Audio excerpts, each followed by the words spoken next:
on the record, a chance to show whether they support this radical approach. But it sounds like rather than voting for the Green New Deal that they introduced and they co-sponsored, it sounds like some Democrats are trying to run away from a vote on something that they have previously embraced. If so many Democrat Party leaders support the Green New Deal, why aren't they willing to vote for it and stand up behind it today? The answer is obvious. The Democrats are ducking the vote. But why? Well, the answer is pretty simple, Madam President. The Green New Deal is unaffordable, it is unworkable, and it is unpopular. When you add up all of the costs and the 10-year price tag of $93 trillion, that's enough to bankrupt America.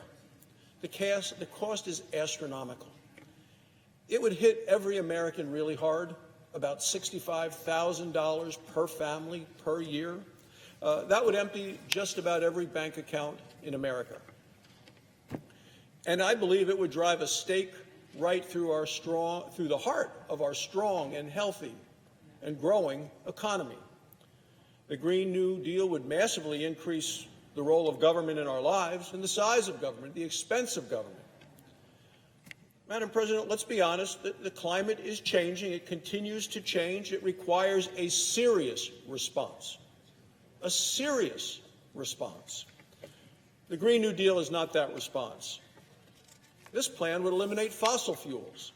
It would require 100% renewable energy, carbon-free energy, in just 10 years. Well, the goal is to meet all of our energy demands in the United States through, quote, clean, renewable, and zero-emission energy sources. Well, we need more renewable energy. But the goal of going from where we are to where they want to be is absolutely impossible in the period of time outlined. Robert Bloom from the North American Electric Reliability Corporation wrote in the Wall Street Journal saying, quote, an all-renewable power grid is destined to collapse. America can't tolerate a collapsed power grid. Plus, it wouldn't solve the problem. Turning off America's economy won't lower global emissions. America is leading the way in reducing emissions. Reducing emissions. Since 2007, U.S. energy emissions have fallen by 14%, while global emissions continue to rise. In 2017, the United States produced just 13% of global emissions. China and India together, over 33%. So emissions are going to continue to climb until these countries take action. Emissions in the United States continues to decline. Shutting down our energy would also harm American workers. That's why major labor unions oppose the Green New Deal. The AFL-CIO labor union, which represents 12.5 million workers, says we will not accept proposals that could cause immediate harm to millions of our members and their families. I agree. Even former President Obama's Energy Secretary, Ernie Moniz, called the Green New Deal impractical. He said it would hurt American progress in reducing emissions. That progress came from innovation, not from massive government taxation and regulation. So Congress must continue to support technologies like nuclear power and carbon capture and utilization, things that we know make a difference. And we have done this in a bipartisan way in these areas. So I want to continue to work with Democrats to find real solutions. We have passed legislation in a bipartisan way for advanced nuclear power plants, for carbon capture, sequestration, using the carbon in productive ways, whether it's for medication, whether it's for construction products. Look, the Green New Deal is not the solution for America. It is a big green bomb that will blow a hole in our strong, healthy, and growing economy. That's exactly why Democrats aren't voting for it. That's exactly why Democrats are ducking and dodging and distancing themselves from this so-called Green New Deal, because it is a radical plan, and it's exactly why Democrats are running away from the Green New Deal. I think we're going to see it today running away as fast as they can. Thank you, Madam President. I yield the floor.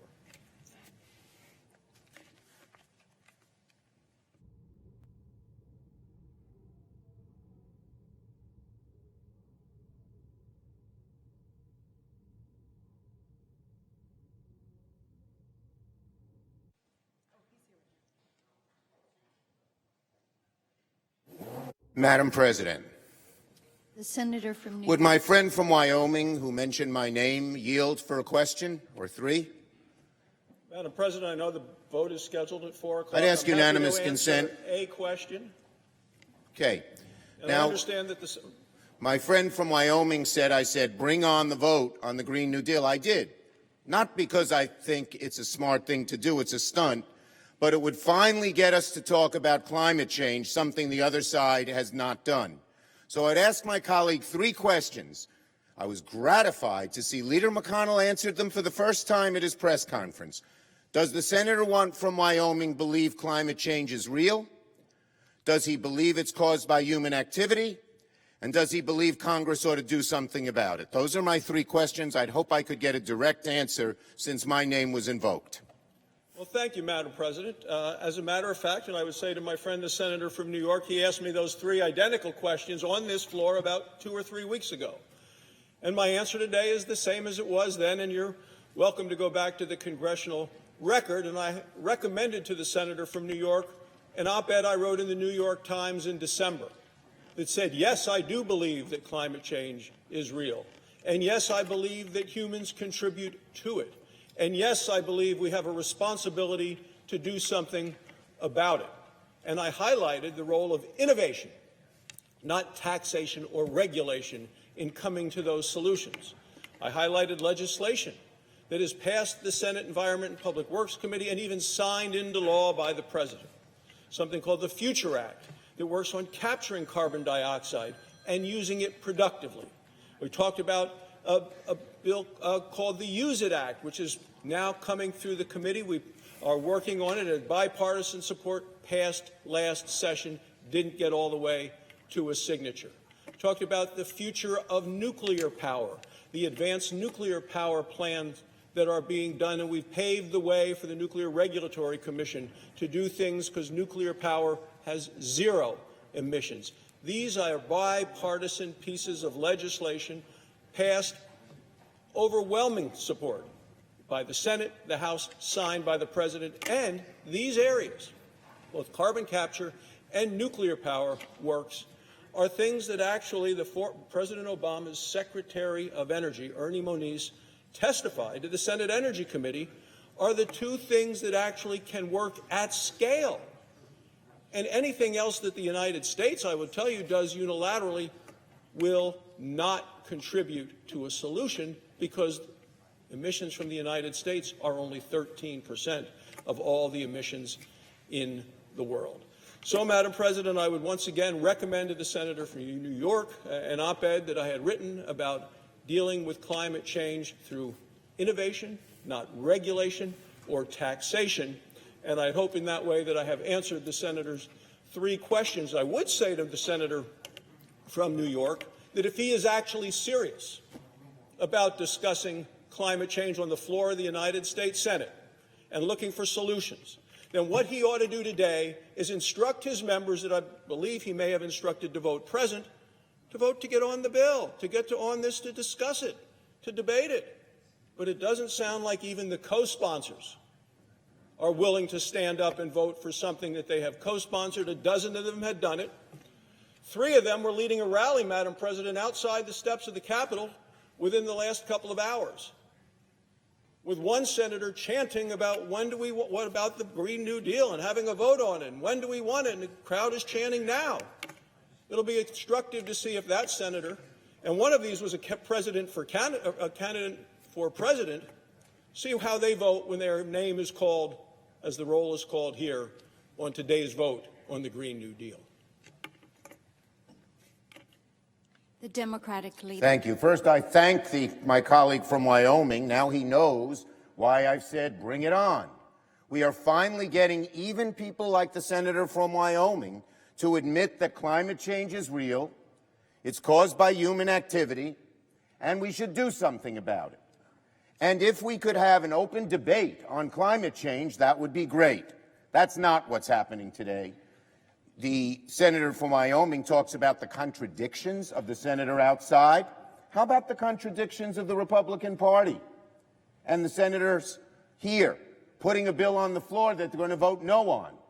Let's put the bill that the senator from Wyoming asked for, and let there be an open amendment process, and let's see where people fall. All we are asking for is not a sham vote where every people who put the bill on the floor are voting no because they don't want to have a debate, but rather a real discussion and real debate and real amendments.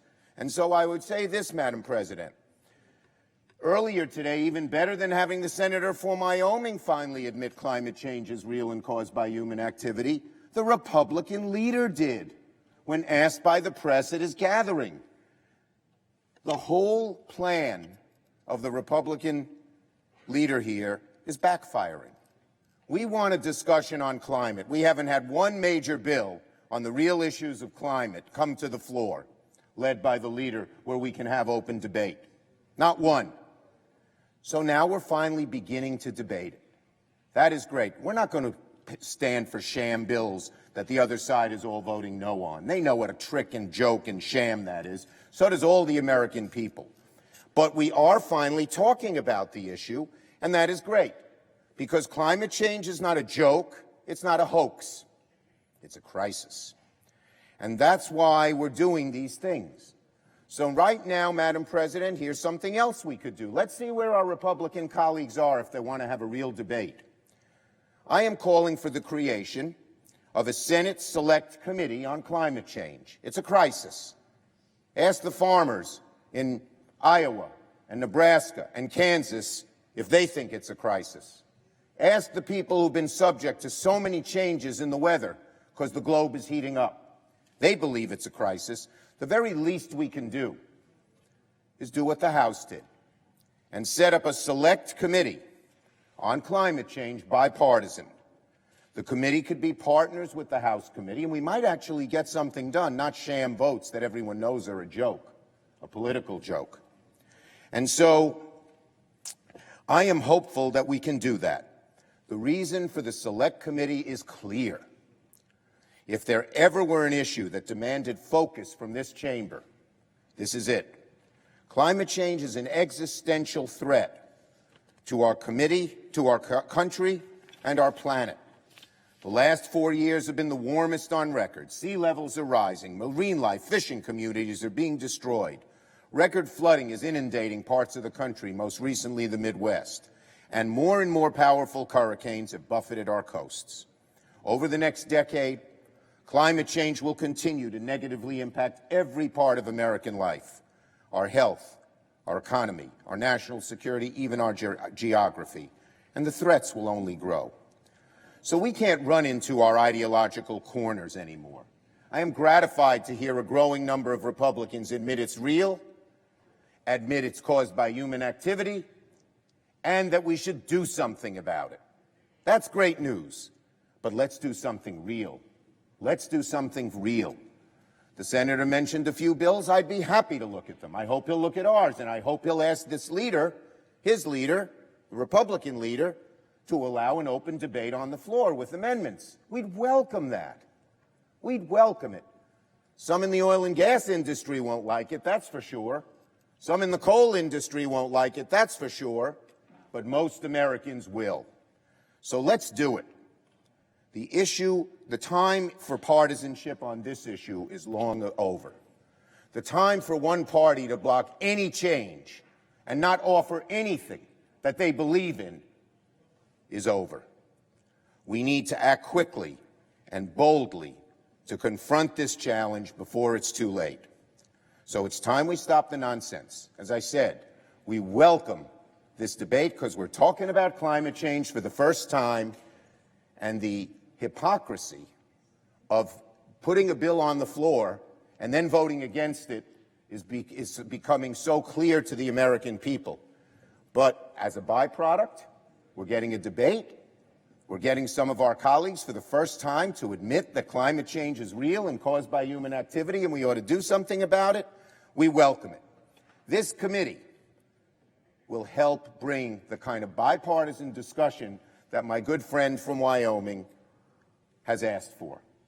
And so, let's do it.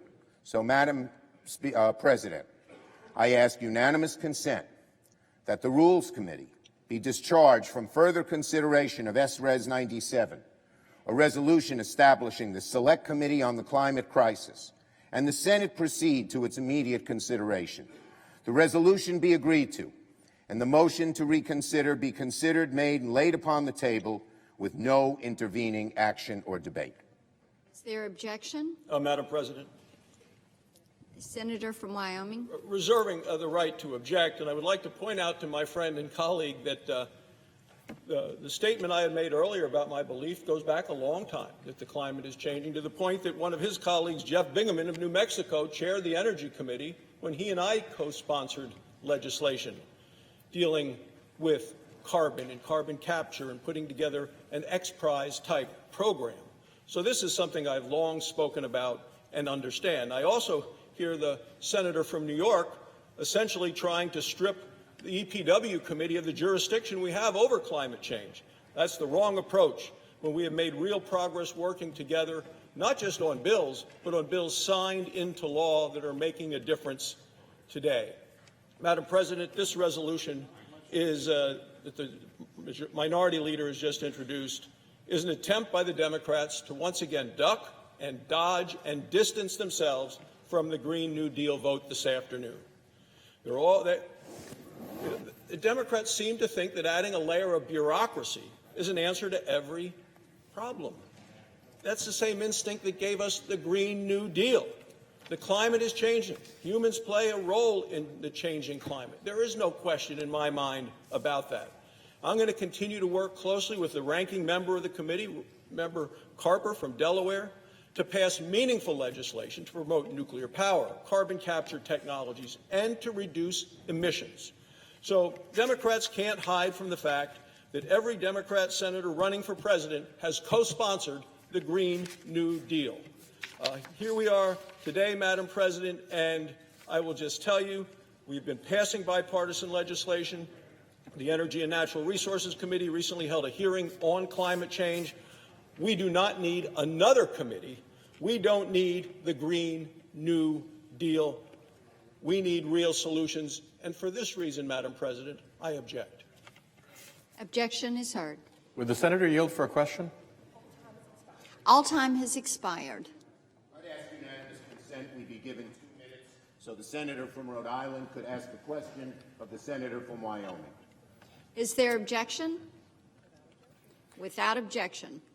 I appreciate the comments of my distinguished chairman on the Environment and Public Works Committee, and I'm interested in his reliance on carbon capture technology, and I'm wondering what part of the carbon emissions problem he thinks that carbon capture will solve, because leaders of the carbon capture technology sector have said that it is their vision to capture 1% of carbon emissions. So what I conclude from that is that carbon capture technology is important, but to rely on it at the expense of the sort of action that we really need is profoundly misguided. Well, Madam President, I know the time has expired. I would say we've had a hearing on this within the last couple of weeks. We've had an expert come who is in this specific area of carbon capture to show how much more effective the technology has become. This is something I started working on 10 years ago. It is something that researchers around the world are committed to because we're finding a value in that carbon to create products that can be used either medically or for construction. The University of Wyoming has an integrated test center right next to a coal-fired power plant. And the technology is there to take the carbon dioxide right from the stack and use it. Some for enhanced oil recovery, some for production, and they're continuing to work. And I believe in the science of all of this. Certainly there are the climate alarmists who are out there, Madam President. And it does seem that what they want to do is act immediately, drastically, and unilaterally in ways that will not solve the problem. It will hurt our country. It will hurt our economy. It will move the lifeblood of the United States economy to foreign countries. And I will do everything I can to make sure that that doesn't happen. Thank you, Madam President. I know the time has expired, and I go back to regular order and the call for the vote. Thank you. I'm interested in the other 99%.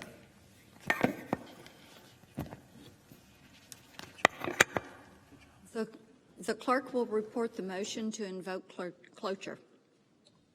Cloture motion. We, the undersigned senators, in accordance with the provisions of Rule 22 of the Standing Rules of the Senate, do hereby move to bring to a close debate on the motion to proceed to calendar number 27, S.J. Res. 8, a joint resolution recognizing the duty of the federal government to create a Green New Deal, signed by 17 senators. By unanimous consent, the mandatory quorum call has been waived. The question is it the sense of the Senate that debate on the motion to proceed to S.J. Res. 8, a joint resolution recognizing the duty of the federal government to create a Green New Deal, shall be brought to a close? The yeas and nays are mandatory under the rule. The clerk will call the roll. Mr. Alexander, Ms. Baldwin, Mr. Barrasso,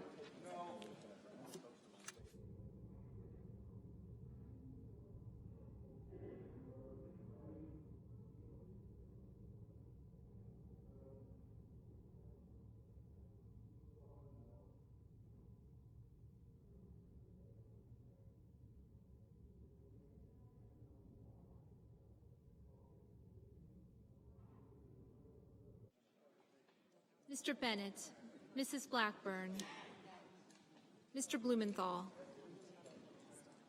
Mr. Blunt, Mr. Booker, Mr. Bozeman, Mr. Braun, Mr. Brown, Mr. Burr,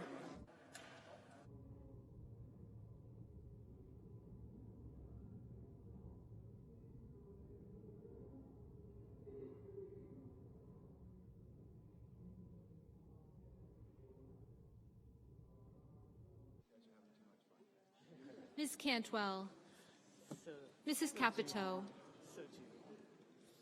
Mr. Cardin, Mr. Carper,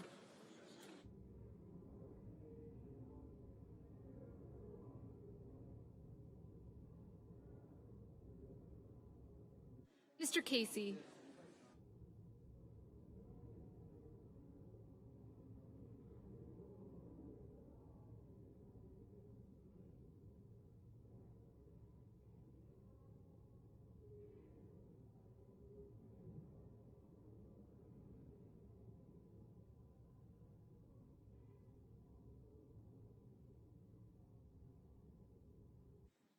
Mr. Cassidy, Ms. Collins, Mr. Coons, Mr. Cornyn, Ms. Cortez Masto,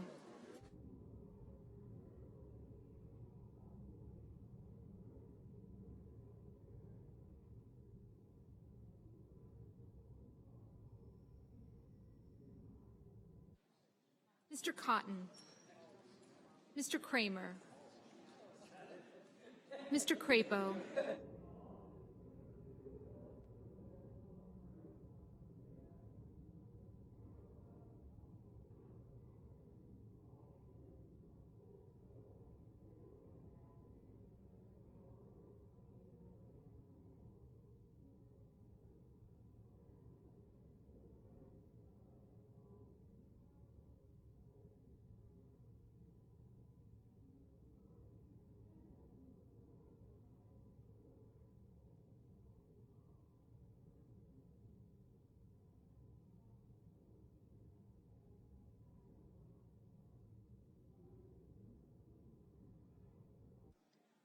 Mr. Cruz, Mr. Daines, Ms. Duckworth, Mr. Durbin, Mr. Enzi, Ms. Ernst, Mrs. Feinstein, Mrs. Fisher, Mr. Gardner, Mrs. Gillibrand, Mr. Graham, Mr. Grassley, Ms. Harris, Ms. Hassan, Mr. Hawley, Mr. Heinrich,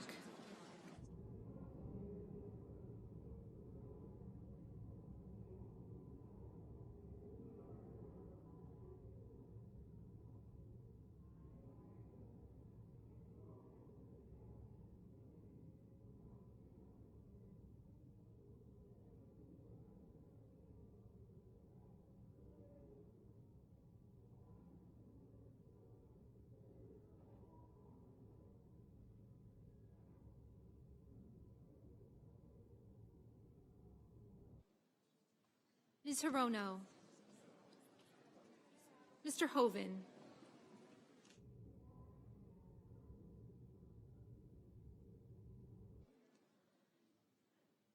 Mrs. Hyde-Smith, Mr. Inhofe, Mr. Isaacson, Mr. Johnson, Mr. Jones, Mr. Kane, Mr. Kennedy, Mr. King, Ms. Klobuchar, Mr. Langford,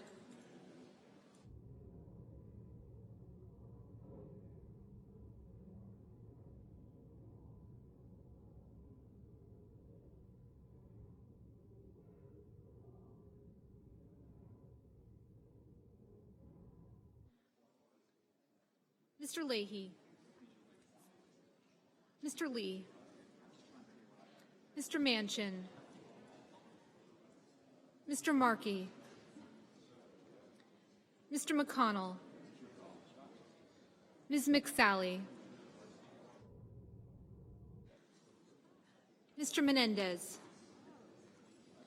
Mr. Merkley,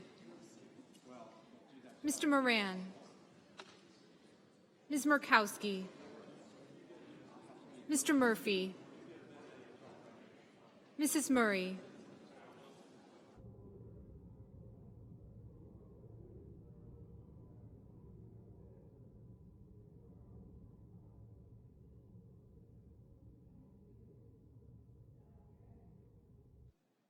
Mr. Paul, Mr. Perdue, Mr. Peters,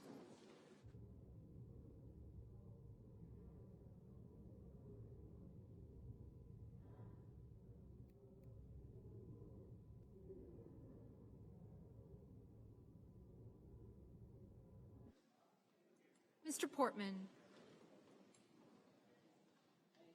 Mr. Reed, Mr. Risch,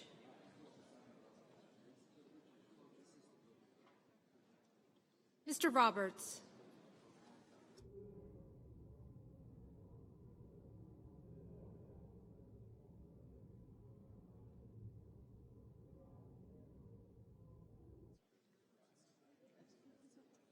Mr. Romney, Ms. Rosen, Mr. Rounds,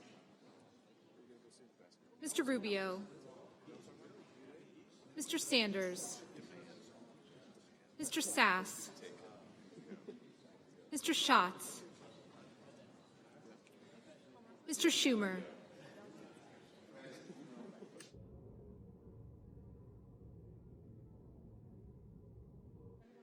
Mr. Scott of Florida, Mr. Scott of South Carolina,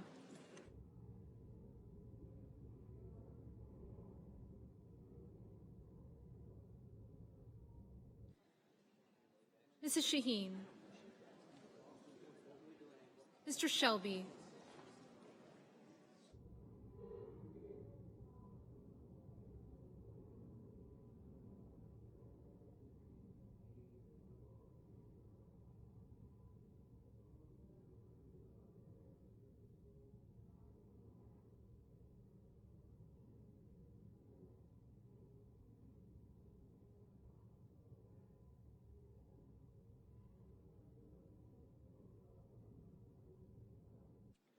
Ms. Sinema, Ms. Smith, Ms. Stabenow, Mr. Sullivan, Mr. Tester, Mr. Thune, Mr. Tillis, Mr. Toomey, Mr. Udall, Mr. Van Hollen,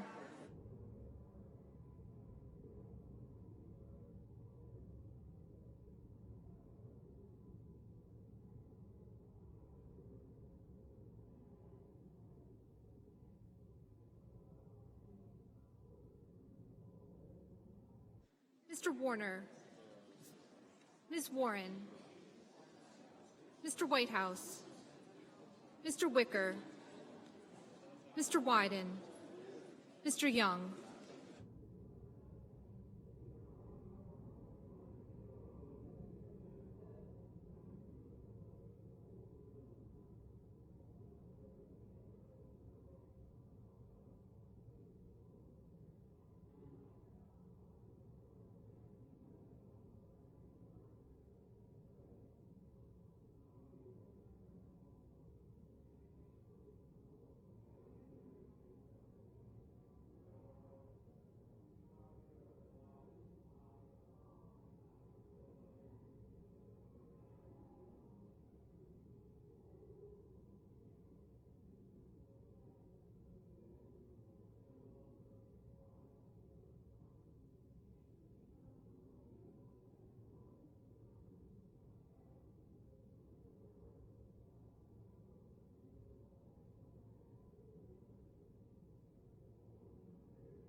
no senator voted in the affirmative.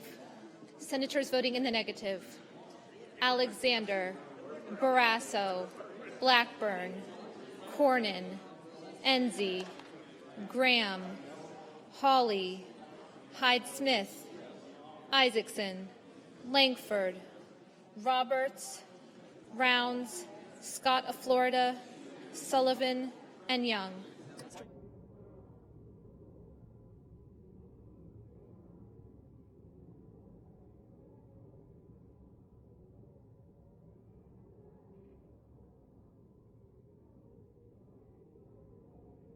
Mr. Kramer, no. Mr. Romney, no. Mr. Johnson, no.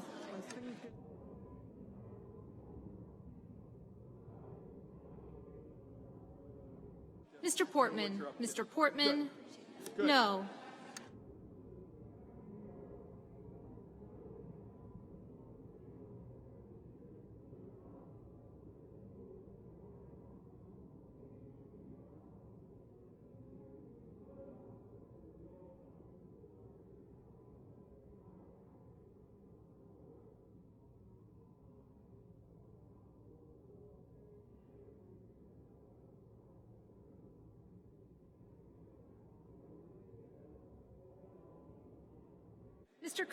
Mr. Cotton, no. Mr. Grassley, no.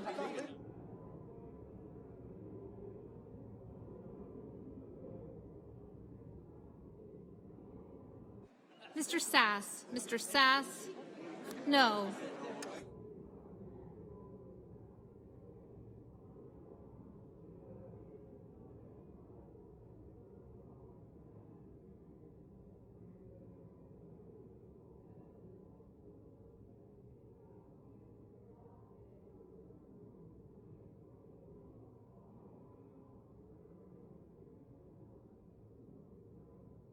Mr. Crapo, no.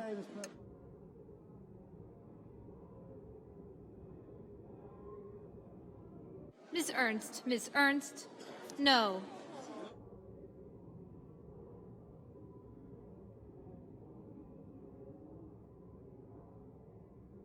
Ms. McSally. Ms. McSally, no.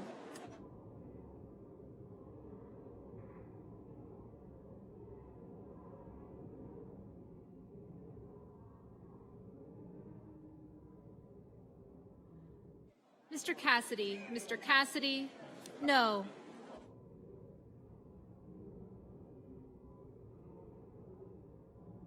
Mr. Kennedy. Mr. Kennedy, no.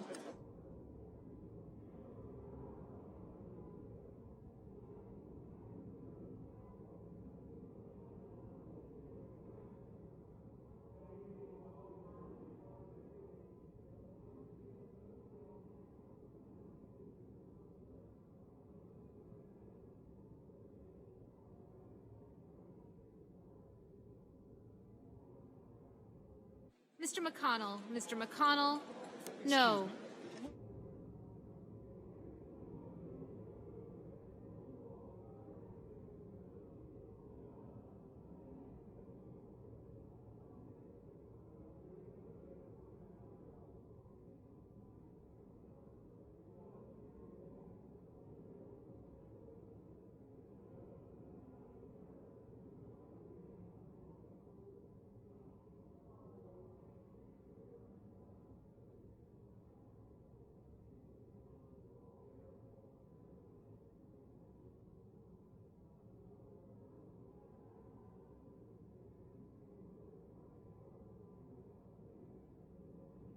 Mr. Braun. Mr. Braun, no.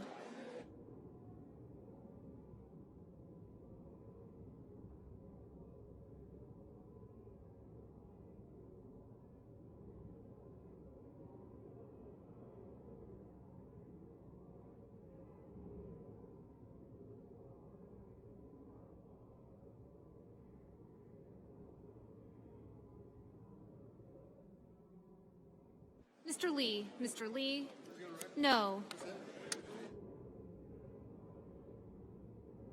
Ms. Collins. Ms. Collins, no. Mr. Blunt. Mr. Blunt, no. Mr. Wicker. Mr. Wicker, no.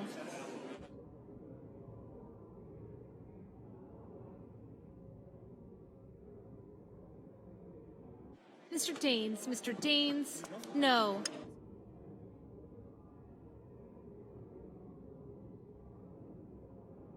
Mr. Bozeman. Mr. Bozeman, no.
Mr. King. Mr. King, no.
Mr. Perdue. Mr. Perdue? No. Mr. Burr?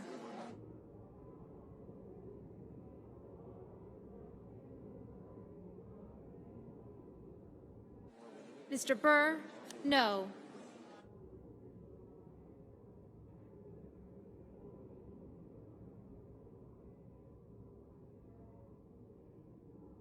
Mr. Manchin? Mr. Manchin?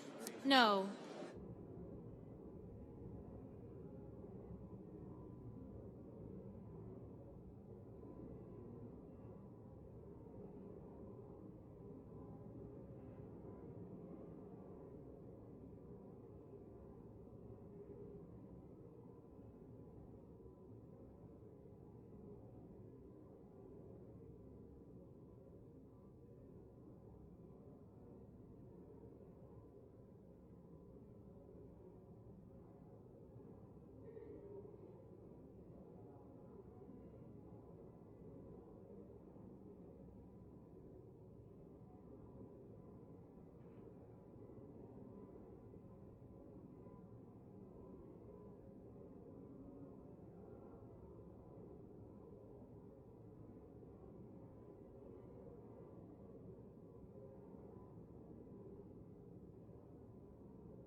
Mrs. Capito? Mrs. Capito?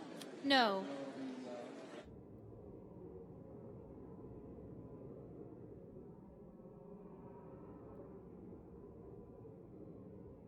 Mr. Scott? Mr. Scott of South Carolina?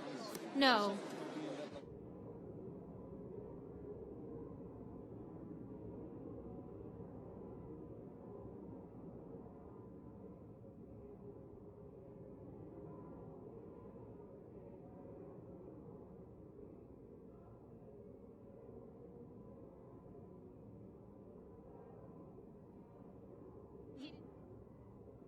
Mr. Shelby? Mr. Shelby? No. Mr. Thune? Mr. Thune? No. Mr. Inhofe? Mr. Inhofe? No. Mr. Tillis? Mr. Tillis? No. Mr. Gardner? Mr. Gardner? No. Mr. Toomey? Mr. Toomey? No.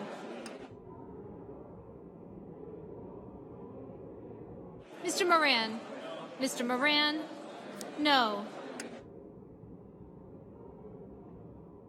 Mr. Hoven? Mr. Hoven? No.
Mr. Rubio? Mr. Rubio?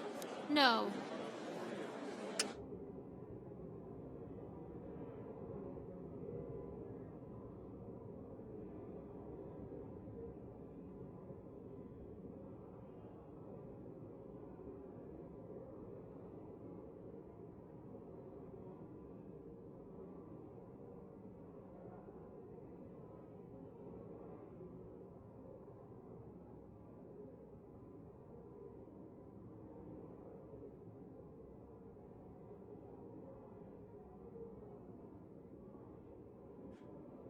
Mr. Jones? Mr. Jones? No.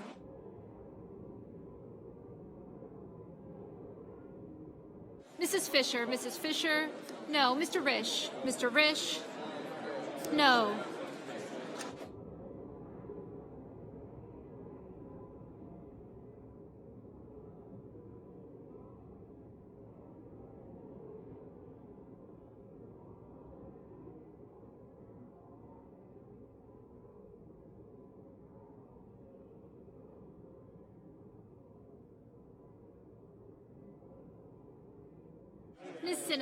Ms. Cinema, no.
Mr. Paul, no.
Mr. Cruz, no.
Ms. Murkowski. Ms. Murkowski?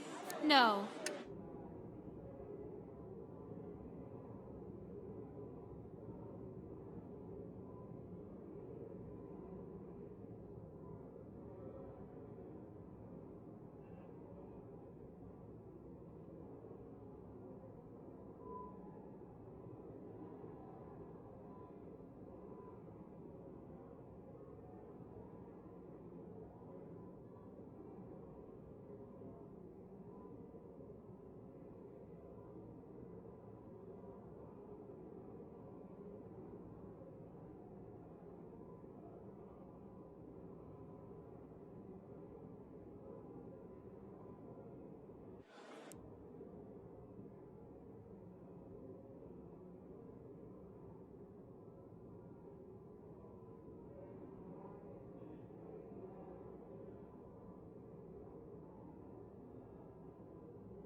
Are there any senators in the chamber who wish to vote or change their vote?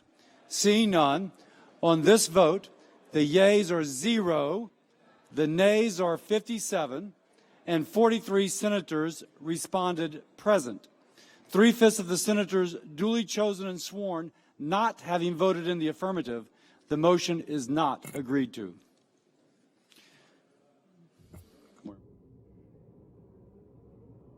The clerk will report the motion to invoke cloture. Cloture motion. We, the undersigned senators, in accordance with the provisions of Rule 22 of the Standing Rules of the Senate, do hereby move to bring to a close debate on the motion to proceed to calendar number 15 to H.R. 268, making supplemental appropriations for the fiscal year ending September 30th, 2019, and for other purposes. By unanimous consent, the mandatory quorum call has been waived. The question is it the sense of the Senate that debate on the motion to proceed to H.R. 268, an act making supplemental appropriations for the fiscal year ending September 30th, 2019, and for other purposes, shall be brought to a close? The yeas and nays are mandatory under the rule. The clerk will call the roll. Mr. Alexander. Ms. Baldwin.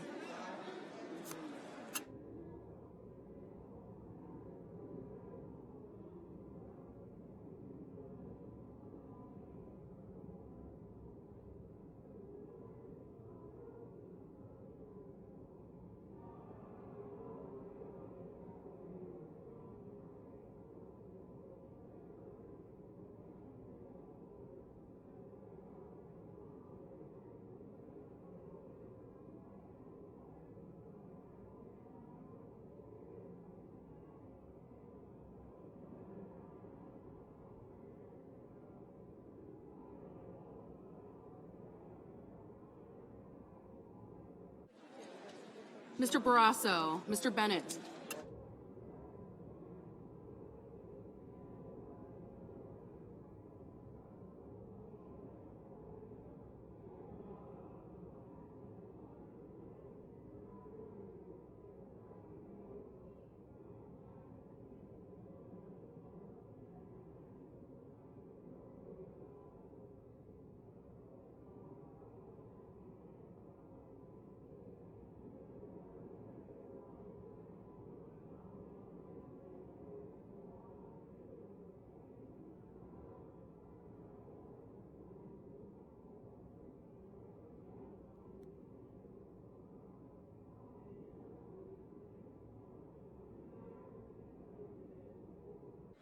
Mr. Bennett, Mrs. Blackburn, Mr. Blumenthal.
Mr. Blumenthal, Mr. Blunt, Mr. Booker, Mr. Bozeman, Mr. Braun, Mr. Brown, Mr. Burr.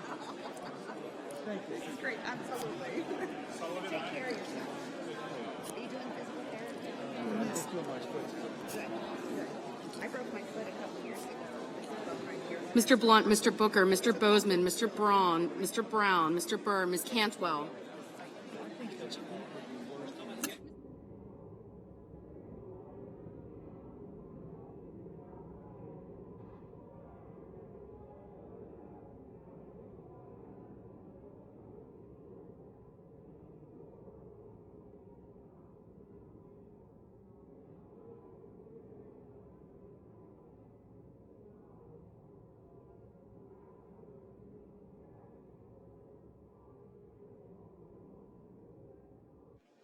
Ms. Cantwell, Mrs. Capito, Mr. Cardin, Mr. Carper, Mr. Casey, Mr. Cassidy, Ms. Collins, Mr. Coons, Mr. Cornyn, Ms. Cortez Masto, Mr. Cotton, Mr. Kramer, Mr. Crapo, Mr. Cruz, Mr. Daines, Ms. Duckworth, Mr. Durbin, Mr. Enzi, Ms. Ernst, Mrs. Feinstein.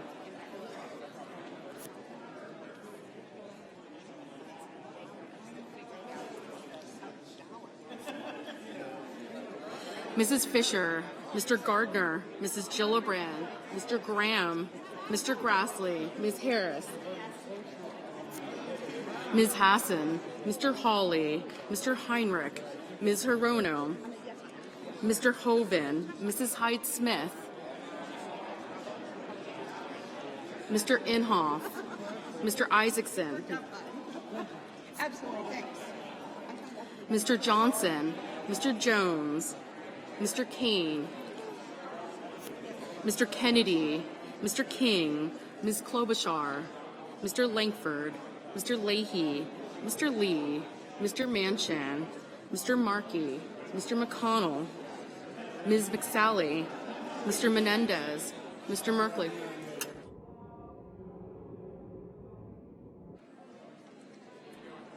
Mr. Menendez, Mr. Merkley, Mr. Moran,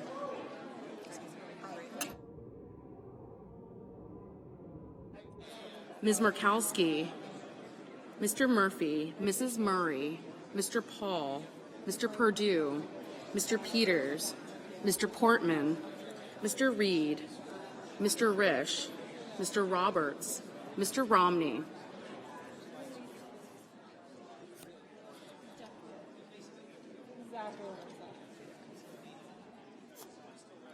Ms. Rosen, Mr. Rounds, Mr. Rubio, Mr. Sanders, Mr. Sass, Mr. Schatz, Mr. Schumer, Mr. Scott of Florida, Mr. Scott of South Carolina, Mrs. Shaheen, Mr. Shelby, Ms. Sinema, Ms. Smith, Ms. Stabenow, Mr. Sullivan, Mr. Tester, Mr. Thune, Mr. Tillis, Mr. Toomey, Mr. Udall, Mr. Van Hollen, Mr. Warner, Ms. Warren, Mr. Whitehouse, Mr. Wicker, Mr. Wyden, Mr. Young.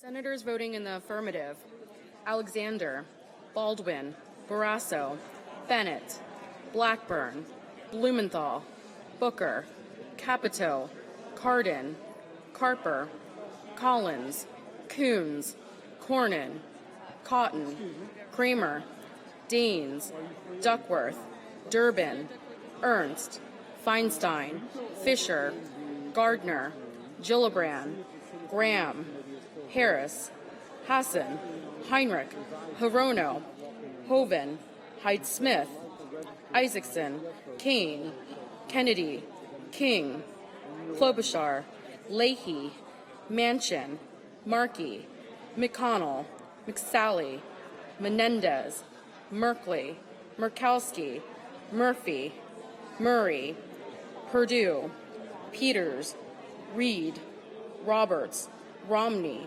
Rosen, Rounds, Rubio, Sanders, Schatz, Schumer, Scott of Florida, Scott of South Carolina, Shaheen, Shelby, Sinema, Smith, Stabenow, Sullivan, Tester, Thune, Tillis, Van Hollen, Warner, Warren, Wicker, and Wyden.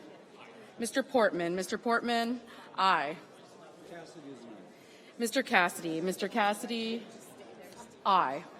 Mr. Bozeman, aye. Mr. Moran, aye. Mr. Udall, aye. Mr. Cruz, aye. Senators voting in the negative: Braun, Enzi, Inhofe, Johnson, Paul, and Toomey. Mr. Casey, aye.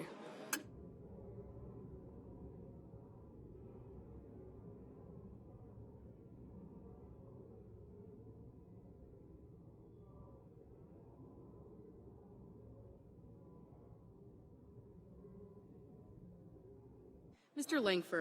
Langford, aye. Mr. Jones, aye.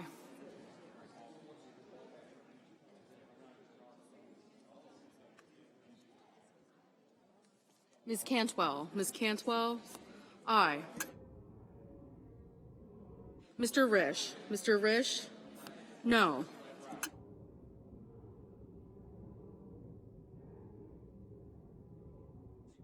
Mr. Crapo, no.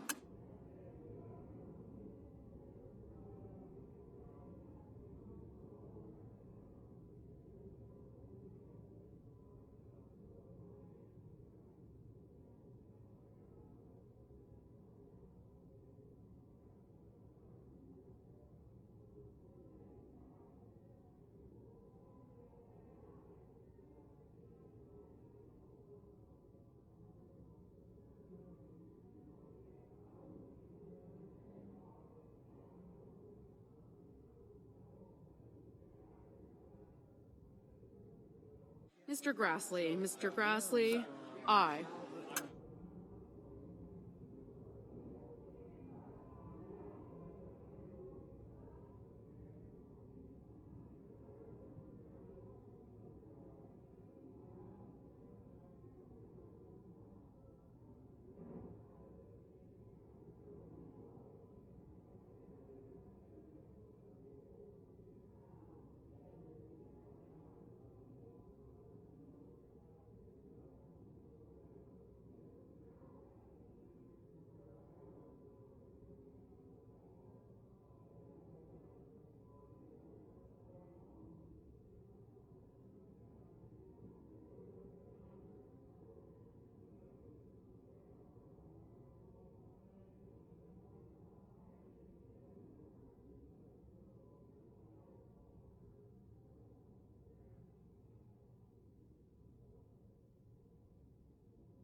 Mr. Sass, aye. Mr. Langford, no.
Mr. Hawley. Mr. Hawley, aye.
Mr. Blunt. Mr. Blunt, aye.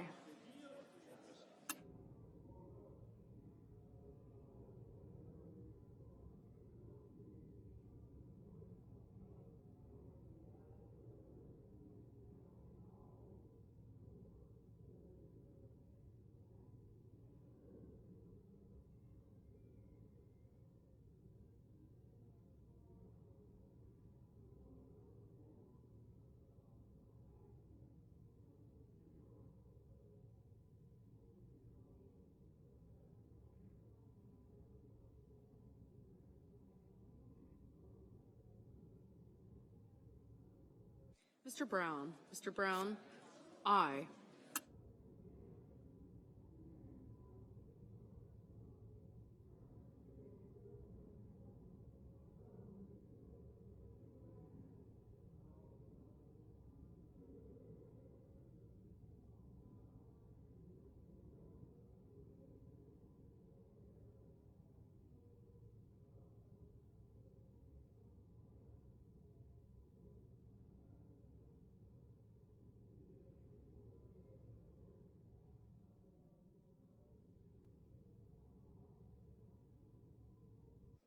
Mr. Burr.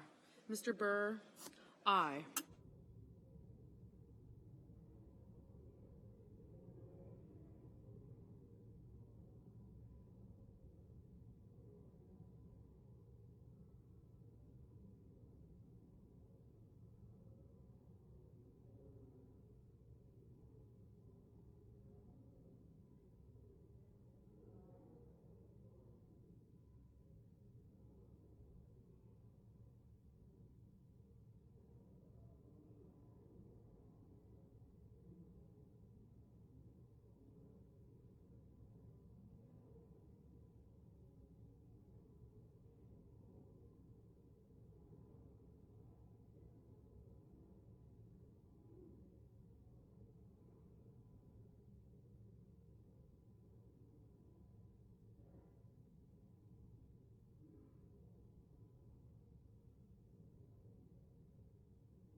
Mr. Whitehouse. Mr. Whitehouse, aye.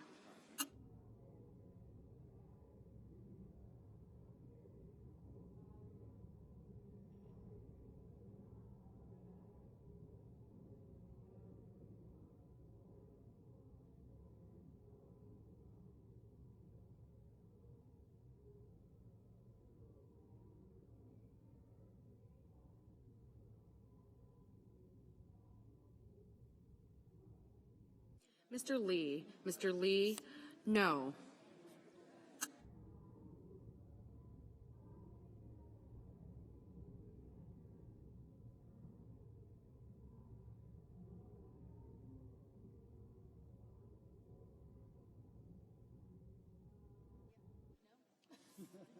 Mr. Young. Mr. Young, aye.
Ms. Cortez Masto. Ms. Cortez Masto, aye.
Is there anybody who wishes to vote or change their vote? Seeing none. On this vote, the yeas are 90, the nays are 10. 3/5 of the senators duly chosen and sworn having voted in the affirmative, the motion is agreed to. Who will report? The clerk will report the motion. Motion to proceed to calendar number 15, HR 268, an act making supplemental appropriations for the fiscal year ending September 30th, 2019, and for other purposes.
Mr. President. The senator from Nebraska. Thank you, Mr. President. Mr. President, I rise today to speak to the historic flooding that has devastated hundreds of communities throughout my home state of Nebraska. After a long, cold, and snow-filled winter, a catastrophic storm known as a bomb cyclone struck western Nebraska with extreme blizzard conditions, while the central and eastern portions of the state were ravaged by record-setting floods. What were small streams became raging rivers, pouring over banks and breaching levees to flood towns and farmland. The floods, which carried car-sized blocks of ice in some areas, isolated entire communities and deposited sand, mud, and debris over large areas of our land. Homes have been destroyed, roads and bridges ripped apart, businesses and schools forced to close for an uncertain period of time. It is with a heavy heart that I say that 3 Nebraskans have lost their lives as a result of this storm. James Wilkie, a farmer from Columbus, Aledo Rojas Gulan of Norfolk, and Betty Hammernick of Columbus. I send my sincere condolences to their families. Their loved ones will not be forgotten. Cities like Fremont and farms across the state became islands, leaving people and livestock stranded. The bomb cyclone has demolished thousands of acres of family farm and ranch land, resulting in a devastating number of livestock deaths and demolished barns, grain bins, hay supply, and farm equipment. One farmer reported that he lost nearly 700 of his hogs after 7 feet of floodwater swept through his land within minutes. A top concern for our ag producers is how to replace ruined feed and the countless miles of washed out fences. The Nebraska Department of Agriculture initially projects that the damages will total a loss of $440 million in crop losses and another $400 million in cattle losses. And devastation continues to grow as our farmers and ranchers across Nebraska assess lost land use and more livestock deaths. I heard from ranchers in central and western Nebraska who fought through this blizzard during calving. And what I heard most was that even though they suffered losses, they knew of others who were worse off. Farmers stood looking at once fertile land, now covered with sand, mud, and unimaginably huge slabs and chunks of ice. They are worried what the future will bring. I agree with Governor Pete Ricketts, as he has called this catastrophic weather, quote, the most widespread disaster we have had in our state's history, end quote. Water from the Missouri River and Papio Creek has overwhelmed the southeastern side of Offutt Air Force Base and rendered some parts of the base as inoperable. I welcome Secretary of the Air Force Heather Wilson to survey the flood damage at the base. Some buildings were filled with nearly 8 feet of water. Offutt leadership provided us with a preliminary damage assessment and discussed the response efforts that were successfully taken by the airmen. At the flood's peak levels, 1/3 of the base was affected, causing tens of millions of dollars in damages. I'll continue to work closely with Secretary Wilson to ensure that Offutt receives the funding to meet the needs of the base and to restore one of America's most important national security assets. According to the Nebraska Emergency Management Agency, 81 of our 93 counties, 98 cities, and 5 tribes have declared states of emergency. This covers over 59,000 square miles, which is about 76% of Nebraska.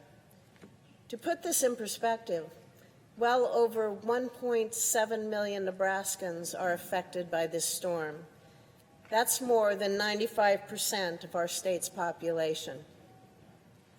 The governor has estimated that more than 2,000 homes and 340 businesses are damaged or destroyed.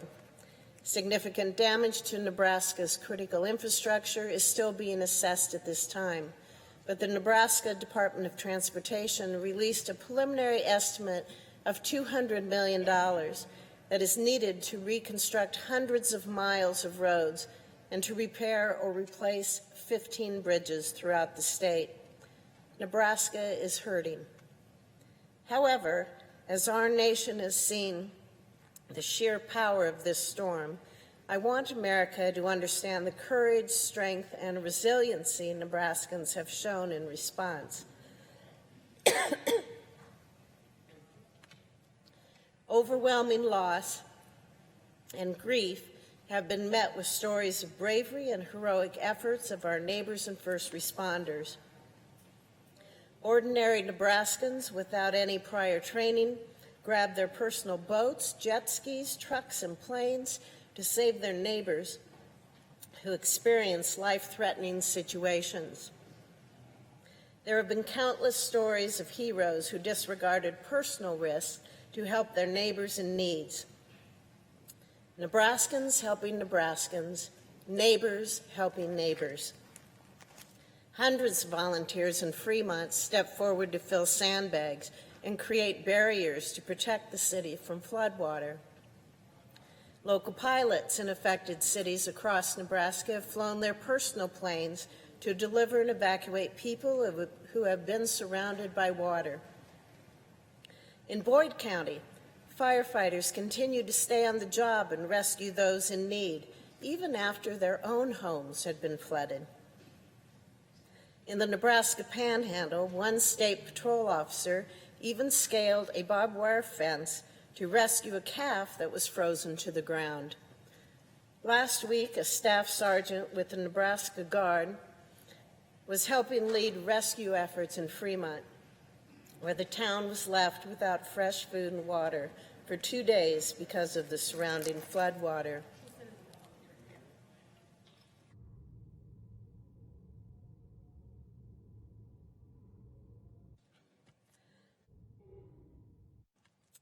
She said, quote, "As we approached the town, I saw people coming out of their houses, standing on street corners, waving and clasping their hands in joy.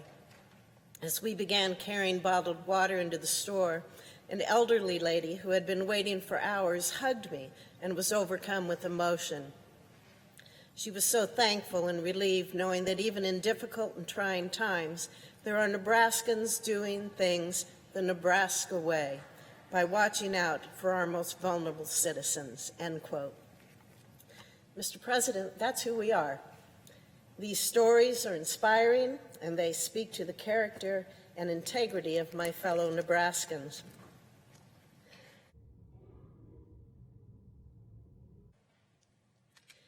I've been traveling across Nebraska to see the impact of this disaster firsthand. In Omaha, I joined Governor Ricketts at the Nebraska Strong Phone-a-thon for relief and support for flood victims. The event, sponsored by Nebraska Broadcasters Association, raised nearly $500,000 to benefit the American Red Cross in Nebraska and southwest Iowa. In Winslow, I met with families and residents of the area who had been hit hard by the floods. Every structure in that town was flooded. I spoke to a mother of 3 who told me she had just 15 minutes to gather her children and her family's belongings before the floodwaters entered their home. Winslow Volunteer Fire Chief Zachary Klein informed me that his team was able to get boats to help with their recovery efforts. Chief Klein and his team saved 29 local residents from their flooded homes. In Plattsmouth, the town's water treatment facility is currently powered down and inaccessible. Like many affected communities across Nebraska, their main concern is being able to gather the facts to make decisions about how they can move forward with their lives. In Valley, I toured the devastation in the community with Mayor Carol Smith and Councilwoman Cindy Grove. Large piles of wreckage can be found everywhere in town as people begin that cleanup process. But the people of Valley are resilient. Residents have started a donation center where people in need can get clothes, equipment, and other supplies as needed. More than 150 people have signed up as volunteers. I also spent some time with local residents and city and county personnel in North Bend. The community is understandably concerned about how their community will rebuild their lives, but it also warmed my heart to listen to stories of how the town is pulling together to support one another. I heard time and time again of how proud the North Bend community is of their volunteers that are managing donations and distributing food and supplies to those in need. I want all Nebraskans to know that my office stands ready to help in any way that we can. Recently, I led the Nebraska delegation in a letter to President Trump outlining the extent of damage to our state and the projected cost of recovery. I want to thank the President for his rapid approval of Governor Ricketts' expedited request for federal disaster assistance. Secretary of Agriculture Sonny Perdue and I discussed the crisis that ag producers are facing. He assured me that USDA is committed to assisting our farmers and ranchers in any way they can. I also visited with the Secretary of Transportation, Elaine Chao, by phone to share with her how this historic storm has damaged our critical infrastructure. The Secretary and the Department of Transportation as a whole are ready to help Nebraska. I spoke with Major General Bohak to discuss the Nebraska National Guard's flood response, the ongoing state of emergency, and ways my office can assist with their relief efforts. In the coming days and weeks, I'll continue to work closely alongside Governor Ricketts to assist in coordinating federal relief efforts for our state. And I've spoken to President Trump and shared with him the needs of our state as we recover. He reassured me that Nebraskans will receive the help we need. I take great pride in the way our state has pulled together in this disaster. To know communities like Fremont, Plattsmouth, Columbus, Ashland, Norfolk, Spencer, or Niobrara is to know the definition of strength in unity and an unwavering pride for your state and country. Above the floodwaters, you will still see the American flag waving proudly in all of these communities. And if you know Nebraska like I do, you know our state is filled with towns like these from one side to the other. I am proud to represent our great state every day in the United States Senate. Though much is uncertain for the victims of this disaster, our communities are rallying to endure and recover from these historic weather conditions. I want to close by offering my sincere thanks to our state and local officials, our emergency responders and National Guard, who are working around the clock to provide life-saving assistance to our citizens in need. We have much work to do, but Nebraskans are resilient, we are tough, and we are compassionate. Hour by hour, day by day, we will get through this difficult chapter in our state's history, and we will remain Nebraska strong. Thank you, Madam President. I yield the floor. Madam President. Senator from Iowa. I appreciate majority leaders bringing the Green New Deal to a vote today so that every senator had an opportunity to go on record. I voted no. Some of my Democratic colleagues may argue that a vote against the Green New Deal demonstrates an unwillingness to reduce our dependence on fossil fuels and to tackle serious environmental issues of the day. But nothing could be further from the truth. Contrary to popular belief, the United States is not a bad actor on the world stage. The United States has reduced our carbon emissions by 758 million metric tons per year since 2005. This is the largest decline of any country in the world. Meanwhile, China and India's carbon emissions have grown. According to the U.S. Energy Information Administration, the United States consumption of biofuels and other renewable energy has more than doubled from 2000 to 2017. The United States will only continue to increase renewable energy consumption through 2050 as we see more investment in wind, solar, biomass, geothermal, and other alternative energies. So let's be very clear. A no vote on the Green New Deal is a vote against a government takeover of our economy that would stifle economic growth, bankrupt our nation, and endanger the prosperity of all Americans.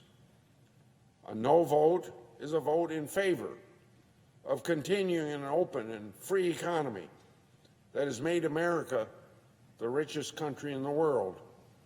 And we find that the best way to do environmental improvement is to use the wealth of a nation to accomplish that goal. And a nation becomes more wealthy, the more apt they are to have the ability to protect the environment.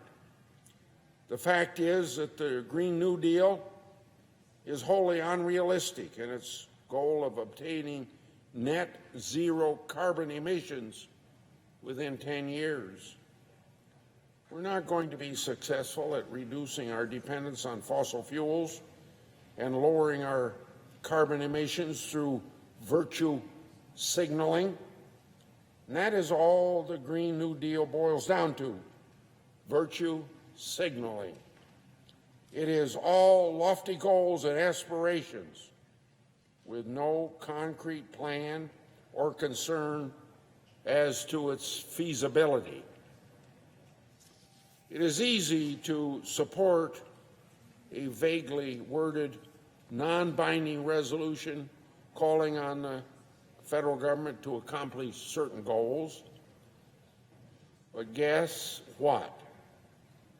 That's us, we in the Congress. Congress is part of the federal government with the responsibility under our Constitution to write the laws. If members of Congress have concrete ideas about what the federal government should be doing, they should introduce real legislation detailing who should do what to accomplish these goals. Instead of a green dream, as Speaker Pelosi called the Green New Deal, we need to focus on common sense, bipartisan approaches that have an actual shot at making a difference. In other words, a resolution is a resolution. It's not a law. It doesn't accomplish anything. It states out these goals that we ought to seek, but nobody's come forth with a concrete plan to accomplish those goals. Cutting taxes is an effective way to encourage positive, environmentally conscious ways to produce electricity and fuel. This is what I have sought to do as a leader on renewable and alternative energy production for decades now. I was the original author of the production tax credit for wind energy in 1992. It won me an award of Father of the Wind Energy. And now, I suppose, 25 years later, I'm the grandfather of the wind energy approach. During my leadership, on the Senate Finance Committee during the early 2000s, I oversaw the establishment, the enhancement, and the renewal of numerous tax incentives that promote clean energy from sources such as wind and solar, to renewable fuels like biodiesel, to energy-efficient buildings, homes, and appliances. Unlike the aspirational goals of the Green New Deal, these proposals I've been a part of are real, proven, bipartisan actions that I helped shepherd into law to make the United States more energy independent and at the same time improve our environment. Renewable energy is a very smart investment and the fastest growing source of electricity generation in our country. According to the U.S. Energy Information Administration, utility-scale solar power is expected to increase by 10% in 2019. That's 1 year alone, while wind power is expected to surpass hydropower for the first time. As prices continue to fall, the economic benefits from these clean energy investments will obviously increase. Already, Iowa leads the nation for its share of renewable energy. Iowa's wind generates nearly 37% of the state's electricity from wind, and the state's largest utility, Mid-America, is set to generate 100% of its electricity within just a few years. Iowa ranks first in the nation in the production of ethanol and ethanol and biodiesel. Iowa alone accounted for over 26% of the entire U.S. ethanol production and over 17% of the U.S. biodiesel production. The solar industry in Iowa continues to mature and ranks 17th nationally. The bottom line now is renewable energy helps diverse Iowa's economy. It creates jobs in rural America and strengthens U.S. energy independence. And as far as the jobs are concerned, I believe it's about 7,000 just for wind energy, 43,000 for biofuels. Instead of trying to build on these and other proven policies, the authors of the Green New Deal are more concerned with trying to correct all the ills they see in the United States economic system and even our broader society. So it's not just about environment.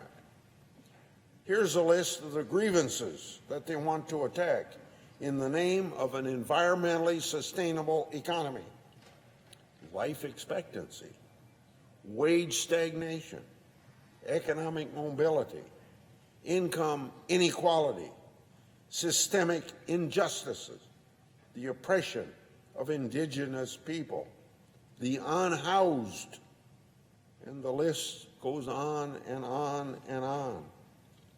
Now, just in case I might be taken as a person who doesn't care about all those things I just listed, in other words, don't get me wrong, these are important issues that deserve our attention as a nation. But it is simply not realistic to believe that they can all be solved through a plan that targets environmentally sustainability. And of course, since no crisis should be allowed to go to waste, every aspect of the progressive agenda must be implemented to fend off the threat of climate change. According to an analysis by the American Action Forum, the portion of the so-called Green New Deal plan focused on eliminating carbon emissions, that program by itself would cost between 8 3/10 and $12 3/10 trillion. Of course, that's assuming it's followed up with actual legislation that attempts to implement the goals that it lays out, and I've pointed out how that legislation's not being brought forward. But those figures account for only a fraction of the Green New Deal's costs. The portion about the progressive economic agenda that includes enacting universal health care, free college tuition, a federal jobs guarantee program, and much more is estimated to cost somewhere between $43 and $81 trillion. So that would put the total cost of the Green New Deal at somewhere between $51 and $93 trillion over the first 10 years. Now, $93 trillion, kind of hard to imagine. Can you imagine that? That is more money than the United States government has spent in its entire 230-year history. How would we even go about paying for this? Several Democrats have floated ideas or introduced bills that have gone